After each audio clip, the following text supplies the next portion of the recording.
You know how Spotify recently announced the HiFi that they're going to be doing lossless?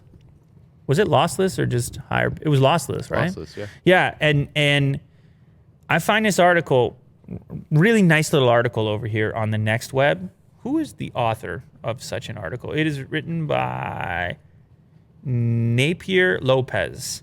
And he says, before you pay for Spotify HiFi, try to pass this lossless audio test.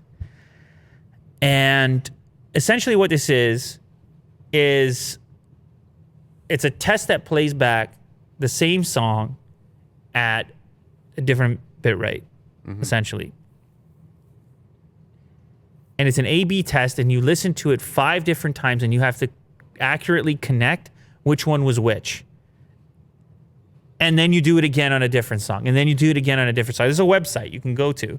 It's linked in here in the article. It's called Digital Feed ABX Test. And he's suggesting that people use it before they upgrade, because the truth of the matter is most people can't tell the difference between, never mind lossless, most people can't tell the difference between 256 and 320. Yeah.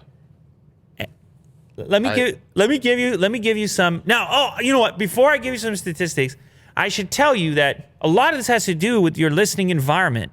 Like, what type of equipment are you using? Right. To begin with, like, if you're on a little set of earbuds, or God forbid your phone speaker, or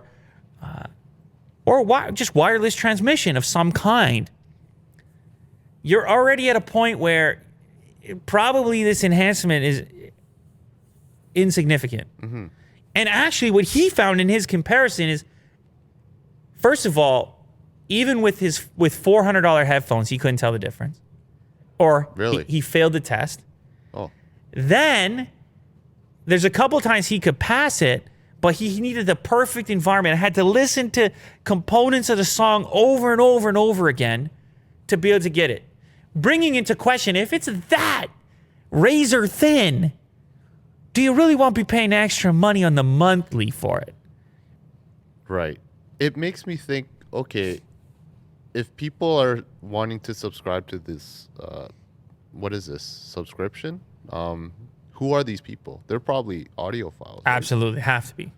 So is this guy an audiophile? Like, does he describe himself as someone he seems to indicate he has quite a bit of equipment, because he says, at first I tested on my $400 headphones, and then he was like, then I used all my equipment to try to get it, to win it.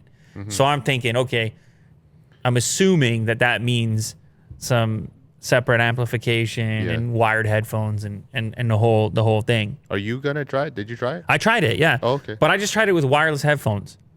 Oh. And so it was a complete waste of time, because first of all, with wireless headphones, I had to, even the AirPods Max, I was like, like I could really try, but I was like, I'm not going to take all afternoon on this for a small discrepancy thing here. Now, this is not to downplay the idea of lossless. It feels really good. Like, I think there's a kind of confidence that comes from listening to lossless, that you would be like, look, I know everything is here. I feel comfortable at the fact that everything is here, as opposed to how compression may affect this variety of songs. Like, maybe there's some song that is affected more than some other track. I mean, it's totally possible, right? So, but the truth of the matter is, at least what he found, and he referenced the survey. Listen to this survey, which happened a few years ago. There was 151 participants, so not a huge sample size. And they were given 2 sets of samples, one lossy set and one lossless. 30% thought the lossless tracks sounded better. 18% said there was no difference. And 52% actually preferred the lossy track over the lossless one. Huh. So what does that tell you?